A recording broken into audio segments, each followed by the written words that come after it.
When one thinks about domestic violence, what goes through their head? Sometimes they imagine a crazy man chasing after a scared woman, when in actuality, domestic violence can look like so many different things. It can look like a partner stalking another individual.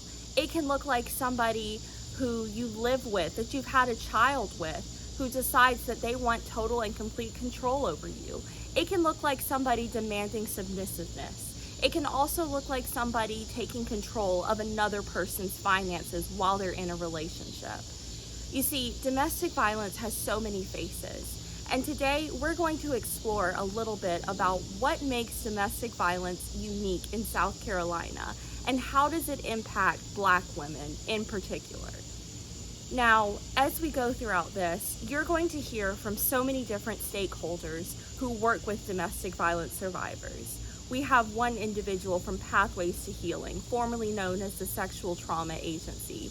We have someone from the Hive Community Circle, which is Black-led and survivor-led, to make sure that women have access to the resources that they need. We're going to hear from an attorney from SisterCare, a shelter for battered women. And finally, we are going to hear from somebody who works with the Violence Against Women Act and its actual carrying out of that act at the South Carolina Attorney General's office. Take a listen and watch as we explore Black and Battered. My name is Antonia Adams, and get ready to go on a ride.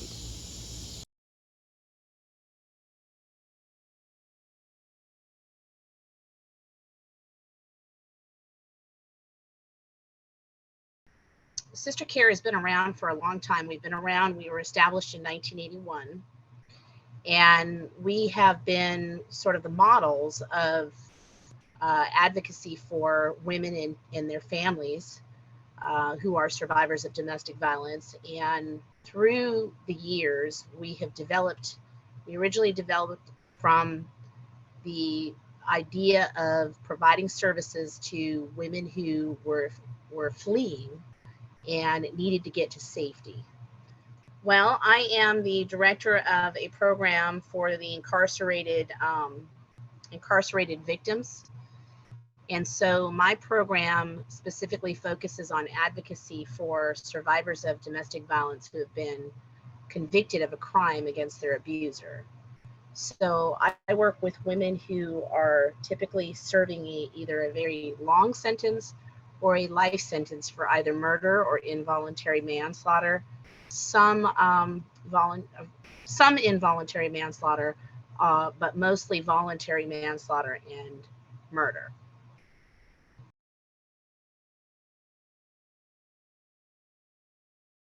So I'm the director of operations at the Hive Community Circle. I manage and coordinate the day-to-day operations of the organization. I also work closely with the executive director to help her identify, innovate, and implement opportunities for continuous improvements of our daily operations, which includes our systems and our processes, and also working collectively with the team towards this vision and mission of the organization. So while our entire team are victim service providers, I do not provide direct support to survivors of intimate partner violence, as my role focuses more on the daily operations of the organization. But our peer support advocacy team provides direct services, provisions to survivors, and our peer support program manager oversees the departmental and provide clinical support to survivors and secondary survivors of intimate partner violence, and which includes domestic violence, sexual violence, and stalking. We have peer healing circles for adults 18 years and older, and adolescent teens 11 to 17 years old. Our core services consist of peer support, culturally specific healing, economic stability, and technical assistance and training.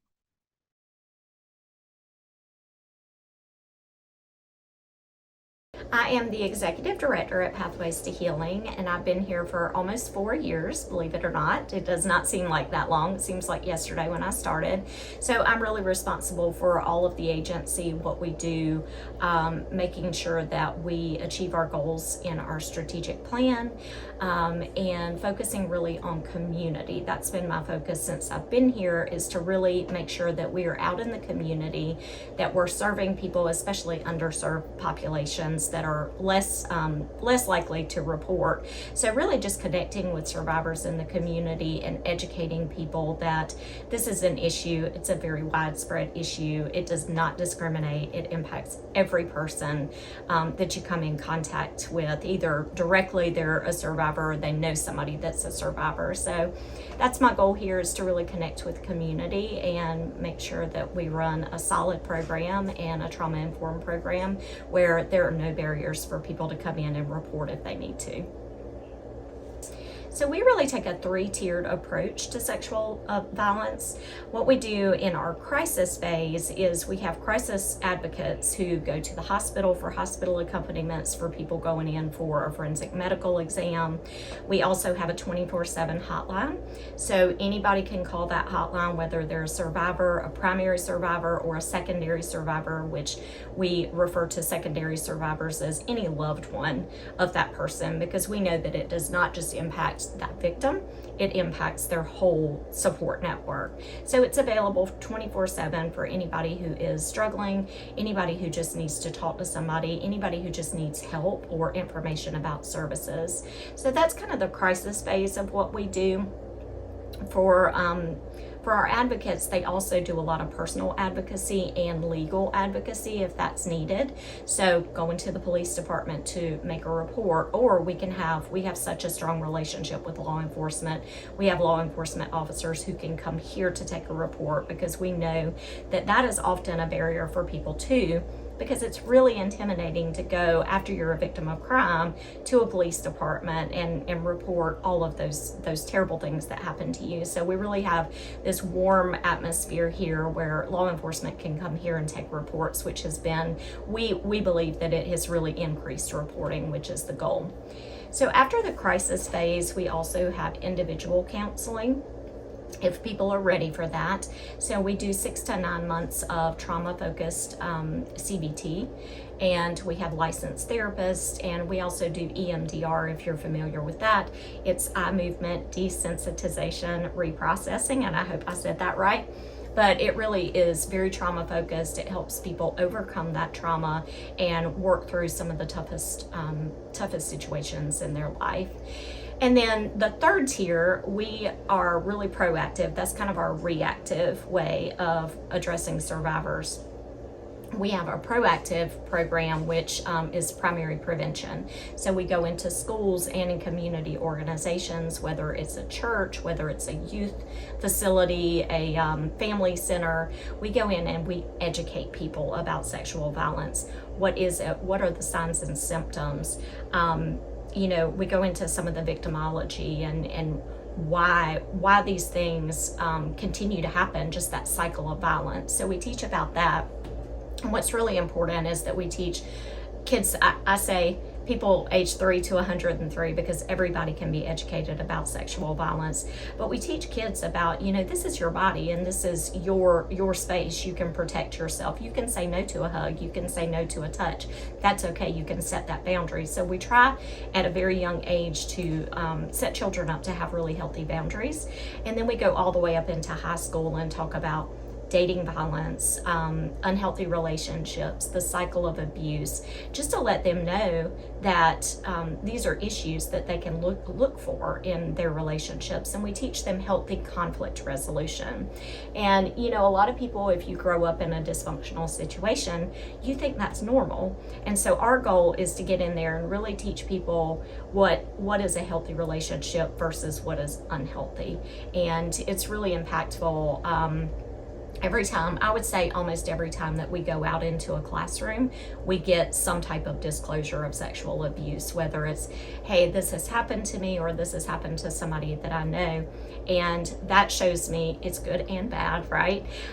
It's good that people are reporting, because it shows that our curriculum works. It makes people feel more comfortable coming forward with their stories, and it connects the dots for them. It's also terrible that it's still happening, but it's good that people are reporting and they have that comfort level, because we're trying to normalize reporting, normalize getting mental health care after a really traumatic event, because we know that that can lead to PTSD symptoms. It can lead to substance use. It can lead to so many problematic things if that trauma is not treated from the get-go.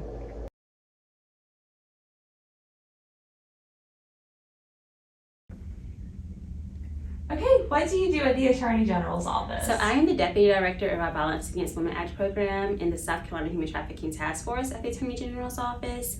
And for today's conversation, I'd love to talk a little bit about our VAWA program. So our VAWA program is funded by the longest VAWA grant in the state. We've had it for about 26 years. And with that grant, we hire a special prosecutor, a program coordinator, and a legal assistant. And so the special prosecutor is a person who goes and prosecutes cases around domestic violence, sexual assault, stalking, and harassment for cases that are conflicted out to our office. So for instance, if a law enforcement officer unfortunately is being prosecuted for a domestic violence crime or some other violent crime, then they might not want to prosecute that person in that county, so they conflict that case out to us. Or if they don't have a lot of experience prosecuting a crime, maybe around human trafficking, or if it's a complex case, then they'll conflict it out to our office. So our prosecutor is actually prosecuting in all 46 counties in our state. And so that's really helpful, and it really informs our VAWA programming around the training, because it allows us to see what's happening on the county by county level, because the way that domestic violence or sexual assault might show up in Greenville County might look very different from Horry County. And so the prosecutor does that, and so her work informs the coordinator. And so the program coordinator actually works with the training and with the special projects and events that happen around South Carolina. Notably, we host our silent witness ceremony every year, which honors the men and women who lost their lives to domestic violence. And we look at the numbers from the previous year. And so in South Carolina, domestic violence has to meet a household member definition. So that's going to include those who are cohabitating, formerly cohabitated, have a child in common, who are married.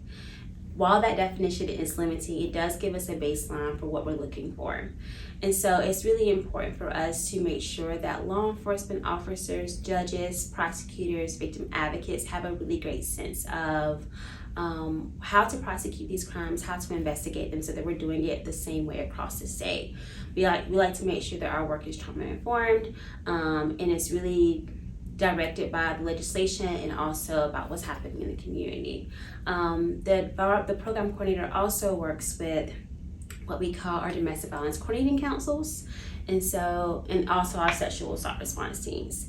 And with those two councils, we look at the community informed approaches that are happening on the ground, and those are going to be by circuit. So we have a total of 16 circuits in South Carolina, so they're going to look at the judicial circuits.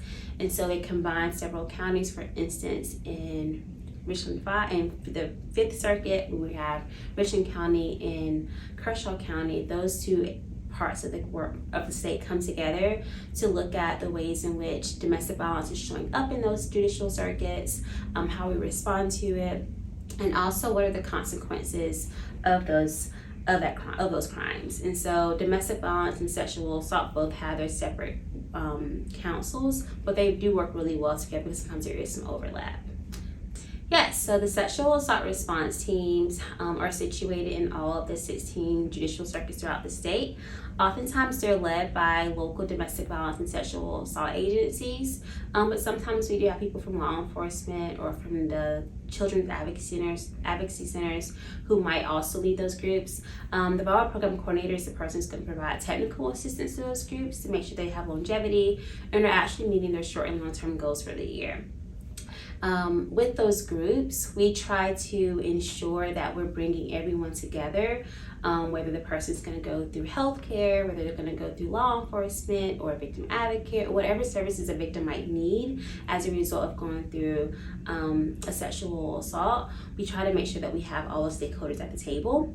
And what that does is that ensures that no matter where the person is in our state, they're getting the same experience and the same trauma-informed, consistent response. So it doesn't matter if you're in the largest city in our state, like places like Greenville or Charleston or even Columbia, you should still be getting those same services and same quality of services in other parts of the state as well. Sometimes our rural communities can have challenges with that because they don't always have the personnel or maybe even the trainings to be able to know what's happening in other places, or to even just have that ability or capacity to meet those needs. And so we try to work together to combat that. One way that we come together as a state, we also have our domestic violence advisory councils, which bring people together across the entire state. It's led by Solicitor Duffy Stone, and he chairs that with Sarah Barber, who's the executive director of SCPASA.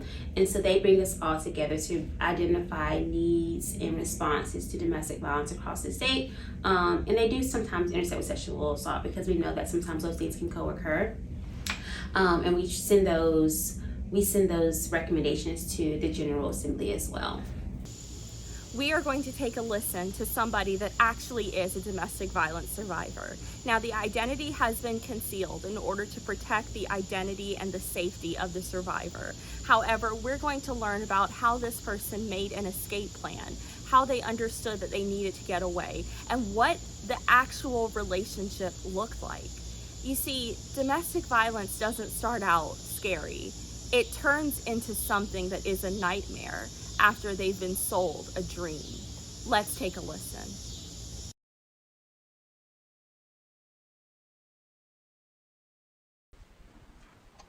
When I first met my abuser, they started out perfect. They were nice, kind, and honestly seemed like an answered prayer. I first noticed the changes when they became aggressive, angry even, cursing at me, yelling at me, always making me feel like everything that I did was my fault. It was really difficult, but I stayed because I wanted to believe that that person was still going to come back and be nice and love me like they always said they would. I thought that things would be okay, until they weren't. The abuse was multifaceted. It started out with emotional abuse, then it became sexual abuse, financial abuse. It was incredibly difficult to weather and deal with. Somehow I found a way to make it through. And it was really scary. It was scary knowing that the person that you knew and trusted was no longer the same. I created an escape plan using support from SisterCare and the Sexual Trauma Agency, also now known as Pathways to Healing. They were the ones who supported me through the entire ordeal. To have a support system and to have somebody who was able to help me understand the trauma and make sense of it was amazing. It was wonderful knowing that they were there to help me get away from my abuser and make sure that I was safe and okay. Creating an escape plan was all about safety. Safety was number one. I had to gather my important documents like my social security card, my driver's license, all the things that my abuser had locked away to make sure that I could never leave. It was difficult, but somehow, with the support of the systems that I had in place and friends, I was able to get away from my abuser. My abuser didn't react well to me leaving. I had to get police to escort me to the property to make sure that I was okay and safe while I gathered my things and finally left. And to be free was words that I can't even describe. I was overwhelmingly full of joy, and I could finally live without walking on eggshells or feeling like everything that I did was wrong. You see, my abuser was a true narcissist, and so to finally be free meant that I could be the person that I knew I was destined to be, and that is a successful individual without financial, emotional, or sexual abuse. I'm so glad to be free. The Violence Against Women Act is landmark legislation designed to make sure that the survivor is safe and protected. The goal of VAWA, the Violence Against Women Act, is to make sure that there is enough funding for resources in place to make sure that all women, Black women, Native American women, members of the LGBTQ community, even male survivors, are protected and cared for under this legislation. Now, has VAWA been successful? That is the question that we want to answer today. Does VAWA actually hold the keys to make sure that we eradicate domestic violence through education, activism, prevention, and taking care of the survivor after the act has happened? Let's take a listen to what some of our stakeholders have to say. So the Violence Against Women Act, we know it's a federal law that provides funding for organizations that support survivors of intimate partner violence. There are housing protections for survivors of intimate partner violence, applying for living in units subsidized by the federal government, and who have experienced domestic violence, dating violence, sexual assault, or stalking in an effort to help keep them safe and reduce their likelihood of experiencing homelessness. With the VAWA funds, organizations are really able to help survivors secure hotel placement, transitional housing, long-term housing, and help them with rental assistance. At our organization, we use VAWA funding to hire staff to support survivors of intimate partner violence. The Violence Against Women's Act was put in place in order to address the shortcomings of funding sources and support for victims of domestic violence or intimate partner violence. So tell me how the Violence Against Women Act has impacted what you do. So it has been, it's just groundbreaking. Back in the 90s, I was actually a survivor in the 90s, and that was just when VAWA started. And it really just legitimizes the fact that there are victims out there, and it really gives the avenue to be able to get support. I know that when I was a victim of domestic violence and sexual assault, there weren't programs like Pathways to Healing that really existed. There were few and far between, but VAWA just gives, it legitimizes it, and it gives the opportunity for agencies like this to have a comprehensive approach to sexual assault or domestic violence, and it gives them the tools necessary to move forward and to heal from that abuse. So it's been really just life-changing for survivors, because it actually gives them the tools necessary to heal after an assault and to be able to move forward with their lives. Well, VAWA is the core of what we do here at the Attorney General's office, because without the VAWA program, we would not be able to service the people that we service in the way that we do. So because it is a grant-funded program, we may not necessarily have a special prosecutor who can spend the majority of their time focused on things like domestic violence or sexual assault. We wouldn't have a program coordinator who can devote all of their time to focusing on those issues as well. And so I think without that funding and without those people who are specialized to focus on those issues, we wouldn't be able to move the state as far as we have. One of the things that we're most proud of is because of the prosecutor and the program coordinator in our office, we've been able to look at things like legislation. We find different ways to bring different groups together. We want to make sure that we're looking at the issue from a systemic angle and looking at it from a more macro lens, so we can see how the systems are working, what parts of the systems are not working, and how do we bring those partners together to inform and to ensure that they are collaborating and they are partnering in the way that's going to better the people of South Carolina. While VAWA has done some excellent things, it does not answer all of the questions of domestic violence and why it happens. It doesn't eradicate every single bit of domestic violence. You see, VAWA goes to bolster and support systems that are already in place. But if these systems are not reaching Black women, if Black women don't feel safe enough to go to the police for fear that they're going to be victimized, then how on earth are we going to make sure that these women are protected? That is the question to answer. And that is a question that I'm not sure any of us can answer today.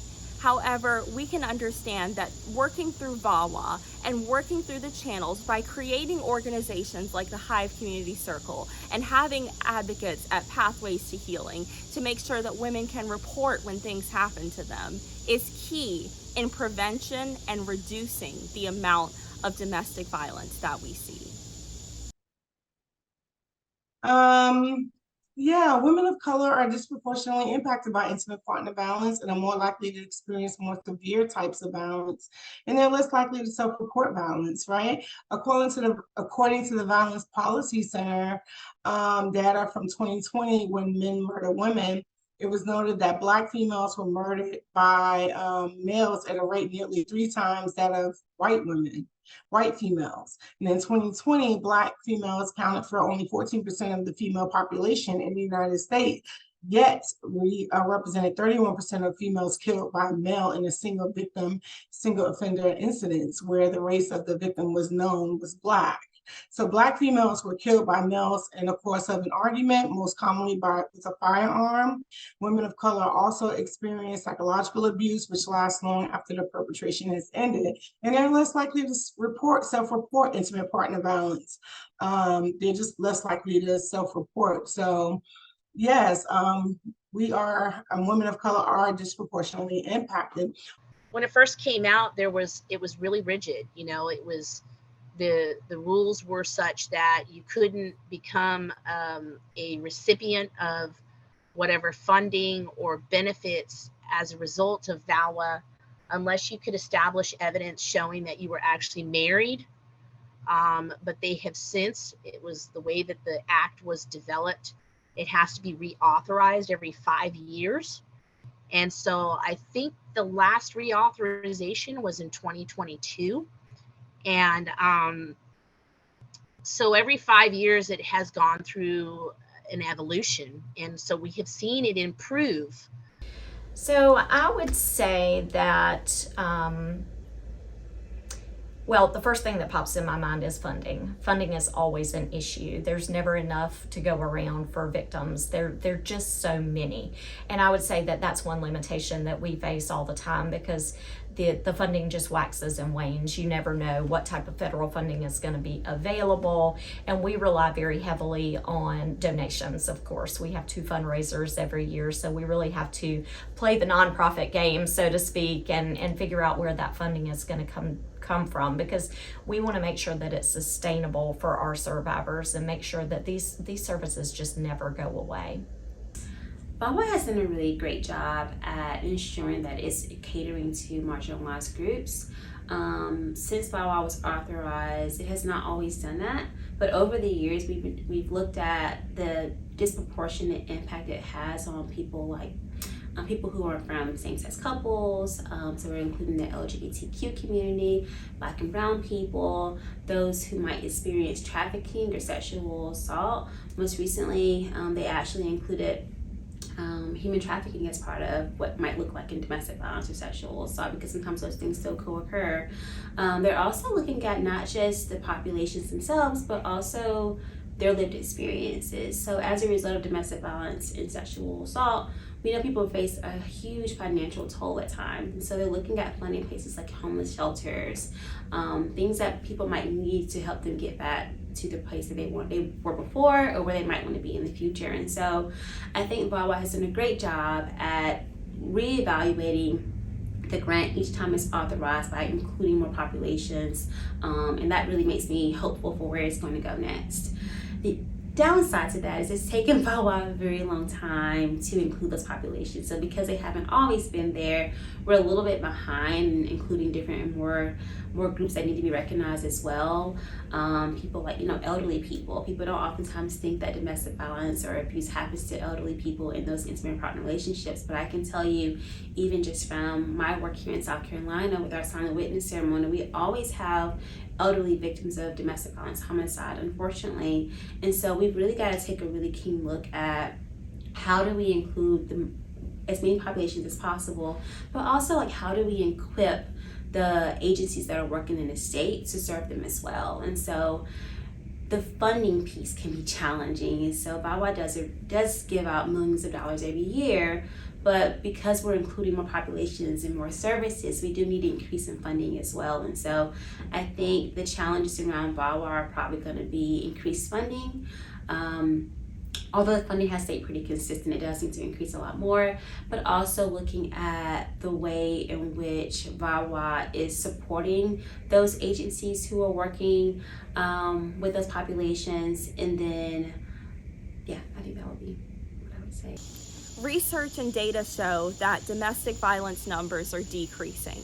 However, we know from society, from talking to stakeholders, from understanding those who are working with individuals in domestic violence, that it is not decreasing, but the reports are.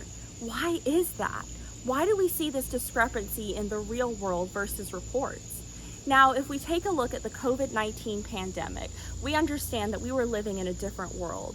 Domestic violence got worse, but individuals didn't know how to reach the resources that they needed in order to get help, as so many individuals were working from home.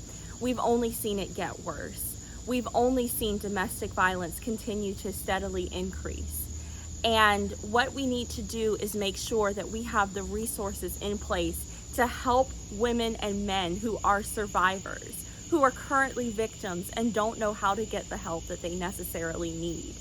As we look at statistics and we see that VAWA is bolstering support systems that are already in place, we have to wonder for rural South Carolinians, for those who may not know what resources are available to them, how do we reach this population? How do we stop domestic violence among underserved communities? That is the question to ask. So the community aspect is really important, right? So educating the community through various outreach initiatives, training on prevention and early intervention, and having survivors tell their stories are ways we can begin to heal the community. We cannot change what we do not acknowledge, and we know that intimate partner violence is a well-kept secret that is neatly swept under the rug, particularly in communities of color. So the larger implications of this public health problem on communities of color is vast.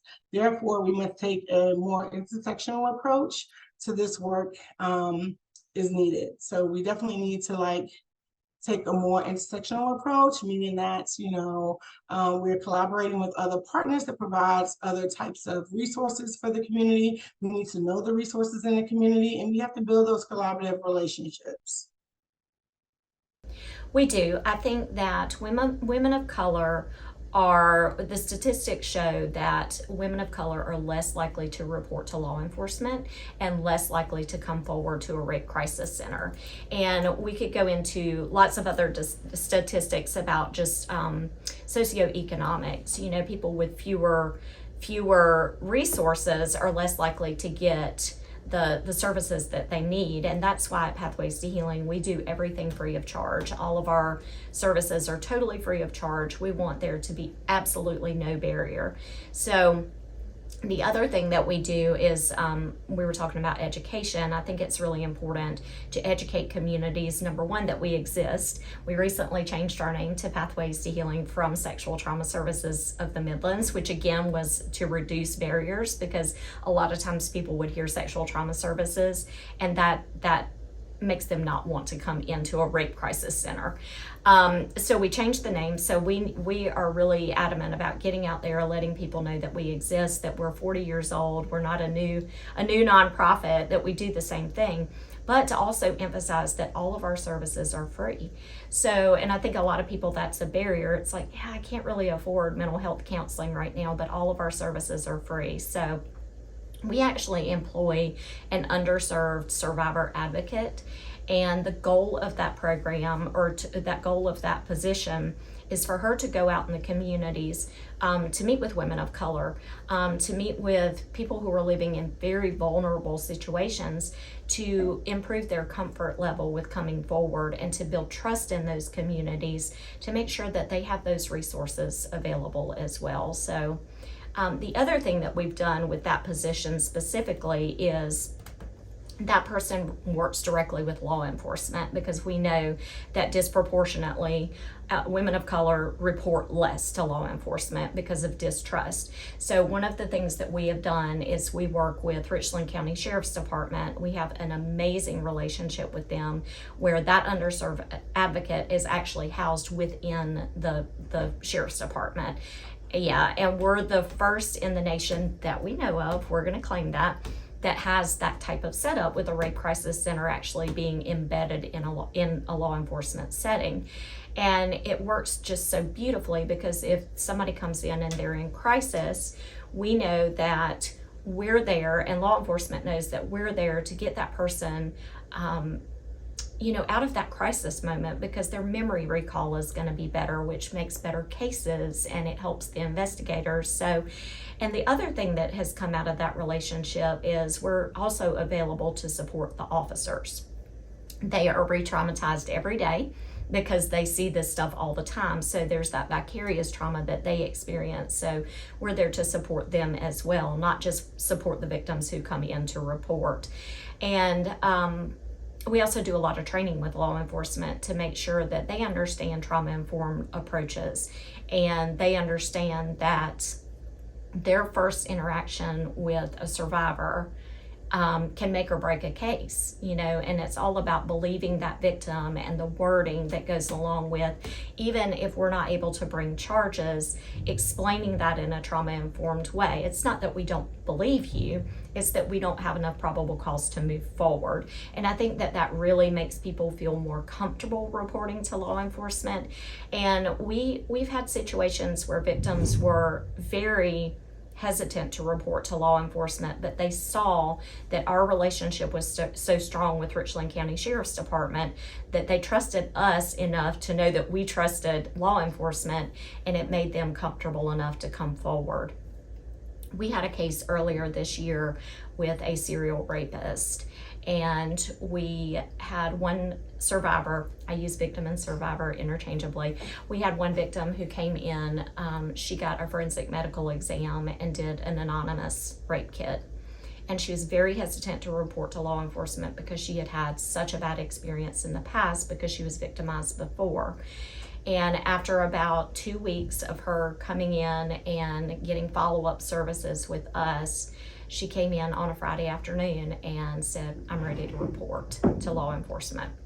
And we were able to call the investigator, and she came over, and we sat here for almost 2 hours and let her recall just grueling details of her story.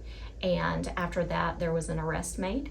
And that DNA evidence from her anonymous rape kit, which she decided to move forward and submit it to law enforcement, the DNA evidence was critical in that case.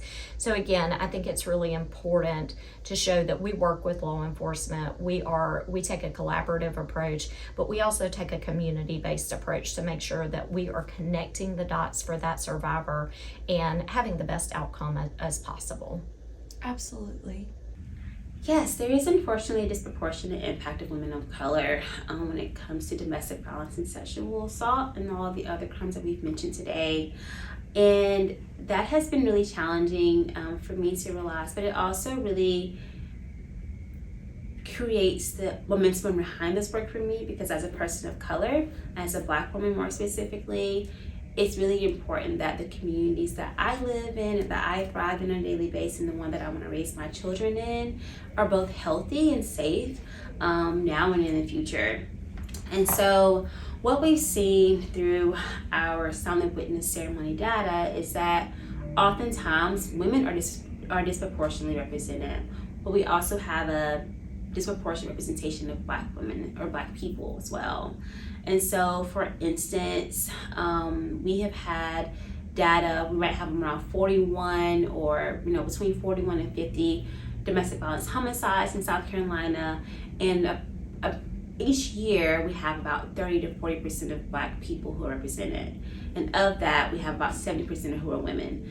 And so we know that Black women don't make up 30 to 40% of the population in South Carolina. And so we really do have to do more targeted outreach and services to make sure that we are looking at what are the cultural implications of the work that we're doing, And how do we send people into the community that can really understand and that can really empathize with their lived experiences?